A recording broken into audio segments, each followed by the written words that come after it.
As innovative leader, we interviewed Maximo Ibarra. After experiencing different professional environments, he joined Wind in 2004 and currently is CEO. We chose him for different reasons. He became CEO at only 43 years old. He is named Manager of the Year 2016 for the innovative positioning of Wind and for the development of digital economy. He is experienced in how to be a leader in both high-reputed companies and startups. There is no any difference between a manager and a leader. I think that each single manager has to be a leader. It's one of the most important ingredients. You cannot be a manager if you are not a leader. In any case, you need to have leadership characteristics in order to have a vision and make people follow. What has been rewarding in my life is the fact that I have grown from the floor. So having the right experience at the right time, understanding very well the market, being very close to the market, I think is relevant. I think that leadership is something that you have in your personality. It's something that you cannot learn on manuals. Nobody can teach you about leadership. I think that in order to improve your leadership characteristics, you have to be extremely curious. You need to have a lot of contact with people. You need to listen. I think arrogance is something that never get along with leadership. I think that what you have to do is normally not necessarily following the easiest way. In 2012, my industry is an industry that is very labor intensive, in particular when it comes to technology and the network. So my former shareholders, they wanted me to outsource most of the people that were working on the technology. The easiest way was to outsource them. The most difficult way is to increase the productivity of these people. What I try to do is to improve this productivity by telling the people that they had to do that, otherwise it would have been outsourced. What I decided is to really talk to them. They accepted some salary cuts, but at the same time they understood very well that by increasing productivity, the best solution for the company would have been that one.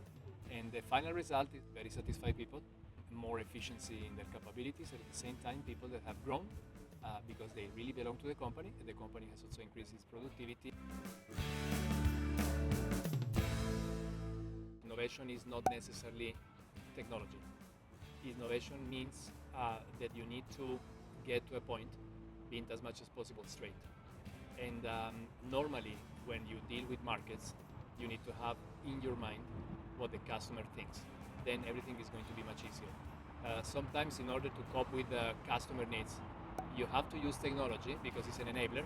But the most difficult thing is understanding how to utilize this technology in a super easy way.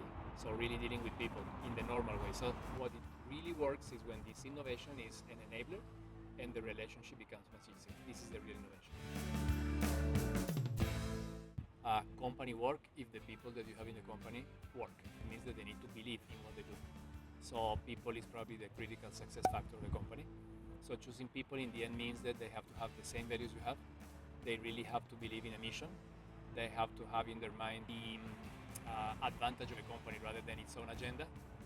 These are the characteristics that people have to have when they work with me, because this means that when you look in certain direction, other people are looking at the same direction you are looking for. So you don't need to look back and see or understanding what people is doing. So values in the end. I think diversity is normal, is the normality. But when you are dealing with different cultures, this is different. It means that you need to listen really a lot before judging or before getting to conclusions. I think this is something that requires a lot of patience, but if you are really able to get in touch with people, trying to understand that their culture is different from yours, then it becomes a really valuable relationship. It's not necessarily a kind of reward. I think that the most important thing is when you see your company that is doing exactly what you want. Is there a match between theory and reality? For Maximo, management implies leadership. A good manager must develop a vision and be able to transmit it to the employees. For this reason, be a good listener and have the relationship skills is essential. As the trait approach sustains, these capabilities are a trait of the personality and can be taught.